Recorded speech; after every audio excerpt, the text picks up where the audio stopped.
talent, parle avec la foi, parle avec audace. Dis amen. Je dis amen. Je dis amen. Alléluia. La parole communique notre nature divine. Et puis il nous a immunisés contre les maladies et infections. Je répète encore, la parole communique notre nature divine. Communiquer notre nature divine. Ça veut dire qu'il va faire surgical dans notre nature divine, afin que notre corps sera immunisé contre les maladies et infections. Ézéchiel chapitre 2 verset 2. Ézéchiel chapitre 2. Verset 2. La parole de Dieu a dit quoi? Ézéchiel qui lit ça? Yes. Ézéchiel chapitre 2 verset 2. Yes, lis ça pour moi. Dès qu'il lui a adressé ces mots. Aïe, my God. My. L'esprit est rentré en lui. Et puis quoi? Il me fut tenu sous mes pieds. Ça c'est immunisé d'en haut. Immunisé d'en haut. Donc je déclare sur toi. Toi tu me regardes à la maison. Toi tu m'écoutes par monde entier. C'est quel challenge que tu es. C'est quelle souffrance que tu es. Je déclare que l'esprit de l'Éternel va immuniser ton corps contre problème au nom de Jésus-Christ. J'ordonne ta délivrance au nom de Jésus-Christ. J'ai dit j'ordonne ta délivrance au nom de Jésus-Christ. J'ai dit j'ordonne ta délivrance au nom de Jésus-Christ. J'ai dit j'ordonne ta délivrance au nom de Jésus-Christ. Dieu le reçoit. Dieu le reçoit. Dieu le reçoit. En conclusion, c'est quoi faire pour vivre dans cet héritage de domination sous les maladies et infections. C'est quoi faire? C'est quoi faire? Je te donne une chose seulement. Avant que je vais quitter devant vous, une seule chose. La nouvelle naissance est notre transportation, notre transposition spirituelle du royaume de ténèbres au royaume de Dieu. Je répète encore. La nouvelle naissance est notre transposition spirituelle du royaume de ténèbres au royaume de Dieu. Alléluia. Amen. Nouvelle naissance. Nouvelle naissance. Nouvelle naissance. Colossiens 1 verset 13. Colossiens chapitre 1 verset 13. Colossiens 1 verset 13. Verset 13. Colossiens 1 verset 13. Verset 13. Ça dit quoi? Colossiens 1 verset 13. Yes, lis ça pour moi. Il nous a délivrés. Il nous a délivrés. Dès que tu as donné ta vie à Jésus-Christ, tu es délivré. Ça vient automatiquement. Il nous a délivrés de quoi? Il nous a transportés de ténèbres au royaume de son Fils. Il nous a transportés. Donc, c'est quoi que tu dois faire? C'est pour donner ta vie à Jésus. C'est dans le livre de Jean 1, verset 12. Jean chapitre 1, le verset 12. À tous ceux qui ont reçu Jésus-Christ, à ceux qui croient à son nom, il donnait le pouvoir de devenir enfants. À tous ceux qui ont reçu Jésus. Dans ta vie, si tu m'écoutes à la maison, il faut que tu donnes ta vie à Jésus. Même si tu as donné avant, Jésus. Et il tenait qu'on rééducation dans la main de Dieu. Et nous tient en beaucoup ensemble. Il est capable de gérer. Azana makoki ko gérer. Donne ta vie à Dieu. Pesa bo mona pana Yesu. Donne ta vie à Jésus. Pesa bo mona pana Jésus. Ta vie dans la main de Dieu. Et ta vie na yo na kati ya maboko na Nzambe. C'est lui qui est le meilleur sécurisé. Yende azali meilleure sécurité à mokili. Sur la terre. Alléluia. Amen. Alléluia. Amen. Alléluia. Il dit à ceux qui me reçoivent, donne le pouvoir. C'est pas yéyé pouvoir. Ils ont été pouvoir à Bayamke. Ils ont été pouvoir au Silango, au Mkimtuana. Ils ont été pouvoir à Lokota Kanamutu. Bazo a été ngula au Mkimtuana Pasaka.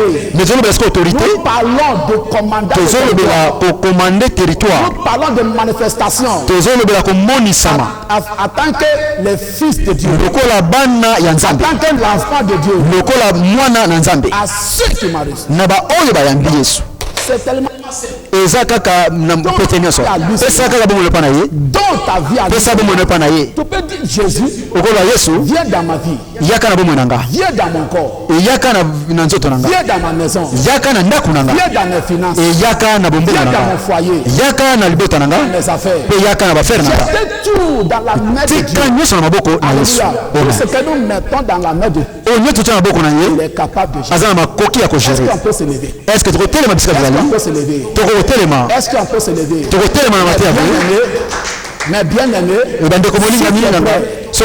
donner ta vie à Jésus partout tu m'écoutes partout tu nous regardes même dans la maison Dieu est là-bas Dieu est partout Dieu est partout même dans ton bureau là même dans ton lieu de travail même dans ton magasin même dans ton marché là Dieu te voit Dieu est partout c'est là il a envoyé cette parole à toi il faut seulement que tu donnes et c'est que pesa bomo le pana ta vie à Jésus. Pesa bomo le pana Yesu. Nous sommes dans le temps de ténèbres. Tozana na moment oyo molili.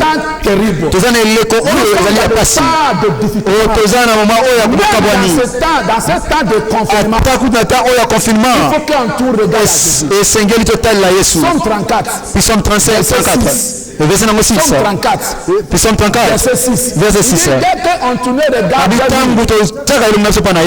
on est rayonné de joie. Et toton samagana isengo. Jamais dans la honte. Et peut retirer la jamais na kata ya mawa. On peut pas tourner à l'homme. L'homme va finir. Mais c'est toi qui es ancien de Dieu. Mais Nzambe ndaka mutu ya mikolo mikolo. Asuka katenda sila kate. Ye azai bandeni. Yende alali suka. Il fait jamais. Asila kate pa retirer la sila mikolo moko te. Dans ta vie à lui. Yango pesa lo mona pana ye. C'est que la honte. Soko lingike soni. Eli mo pesila. Na bo mona yo. Dans ta vie à Jésus. Pesa bo mona pana Yesu. Soko lingike obika orene na molili. Dans ta vie à Jésus. Pesa bo mona pana Yesu. Soko lingike orene na malade. Dans ta vie à Jésus. Si tu veux quitter dans cette lutte d'hôpital, na mbeto okita mbeto okita. Pesa bo mona pana Yesu. Si tu veux régner soko lingike na pauvreté. Dans ta vie à Jésus. Pesa bo mona pana Yesu. Si tu veux avoir domination, soko lingike ola domination. Na ba pasi nyonso. Dans ta vie à Jésus. Pesa bo mona pana Yesu. Alingi lisusu. Il t'aime encore. Alinga kalepa Il lingi. n'est pas encore fini avec toi. Na sisi na yote. Il n'est pas encore fini avec toi. Na asisi na yote. Viens à lui bien aimé. Yaka pana ye molingani. Yaka epana molingani. Yaka epana molingani. Soko sosoli. Est-ce que tu peux répéter? Est-ce que vous ongela? Cette parole de foi. Osa la prière au fond nangai. Dis Seigneur Jésus. Ba kolo Yesu. Dis Seigneur Jésus. Kolo Yesu. Na yepana yo. Je donne ma vie à toi. Na pesi mo na ngepana yo. Je donne ma vie à toi. Na pesi mo na ngepana yo. Je confesse. Na tatoli que je te confesse en tant que mon Seigneur. Na tatoli le Seigneur nangai. En tant que mon sauveur. Le sauveur nangai. Viens dans ma vie. Yaka na bomo nangai. Répète avec nous. Viens dans ma vie. Je te donne ma vie. Je te donne mon corps. Je te donne mes finances. Je donne ma maison. Je donne mes enfants. Je donne tout ce qui est à moi. J'ai ma vie pour moi. Et donne-moi la domination. Sur les maladies, sur les infections. Prends contrôle de ma vie. À partir d'aujourd'hui, je te partiens. Merci Seigneur Jésus. Merci Jésus. De m'avoir recevoir. Et pour te yambi à ngai. partir d'aujourd'hui, Kobanda lelo. enfant, Nazali mwakumu je na redédie ma vie. Et puis na pesi mo na ngai. Je redédie ma vie. Et na bongisa mo na ngai susu panda. Viens dans ma maison. Et kota na ndako na nga. Viens dans mon cœur. Et kota na mo na nga. Viens dans ma vie. Et kota na mutema na Viens sur mes enfants. Et yaka na bana na nga. Viens sur mes foyers. Et yaka na foyer na nga. Viens sur mes affaires. Yaka na affaire na nga. Prends contrôle de tout. Za contrôle nyoso. Merci Seigneur Jésus Merci Seigneur Jésus. de m'avoir accepté. Pour na kondima ngai. Au nom puissant de Jésus-Christ, nous avons prié. Amen. Dis Amen. Si tu as confessé cette parole de foi avec nous, Soko soso lipe lobi loba o ndima biso. Amen. Loba amen. Dis Amen. Loba amen. Si tu as confessé avec nous, Soko lobi na biso. voilà notre numéro. Et tala numéro na biso yango. Vous appeler, Okobenga biso. vous partagez ton témoignage. Et pour na kokabola tatoli na yo. Pour te ndimisa mi. La bénédiction de Dieu Ki mapamboli ya Nzambe. qui a commencé dans ta vie. Ki bandili yango mo na À yo. partir d'aujourd'hui, là, Na kobanda lelo. la guérison Ki guérison. qui a commencé en toi. Et bandili déjà yango mo na yo. Je déclare Na tatoli. Na ndimisa mi. bonne nouvelle Et ki ba bonne dans cette nouvelle. semaine, Na semaine oyo. dans ce mois, Na mois oyo. dans cette année, Na année oyo. va te visiter. Et okokoma ya okokoma yo. Joint, Et soko lingi okuta na biso. Tel numéro na biso. voici notre numéro Numéro na biso. 081